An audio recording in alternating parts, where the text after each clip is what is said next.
मुंबईसह ठाण्यामध्ये सोमवारी दहीहंडी उत्सव जल्लोषात साजरा करण्यात आला। दहीहंडीमधलं लोणी चाखण्यासाठी मुंबई आणि लगतच्या भागात गोविंदा पथकांमध्ये स्पर्धा रंगली असतानाच काही ठिकाणी गोविंदा जखमी होण्याच्याही घटना घडल्यात। दहीहंडी फोडताना 234 गोविंदा जखमी झालेत आणि त्यापैकी 208 जणांना उपचार करून घरी पाठवण्यात आलंय, तर 26 गोविंदा अजूनही उपचार त्यांच्यावर सुरू आहेत। दहीहंडीच्या थरांचा थरार एका गोविंदाच्या जीवावर बेतला। 46 वर्षांचे राजेंद्र आंबेकर असं मृत्यू पावलेल्या गोविंदाचं नाव आहे। मुंबईतल्या लालबाग इथल्या साई सदन गोविंदा पथकाचे ते ज्येष्ठ सदस्य होते। दरम्यान राजेंद्र आंबेकर यांच्या कुटुंबियांना आमदार प्रताप सरनाईक यांनी 2 लाखांची मदतही जाहीर केली आहे। तर रायगड जिल्ह्यातल्या रोहा तालुक्यामधल्या वरसे इथे दहीहंडी फोडताना दिलीप पावसे हा गोविंदा जखमी झालाय।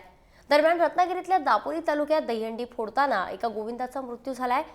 गोविंदांचा थर कोसळून बबन उमसारे यांचाही मृत्यू झालाय।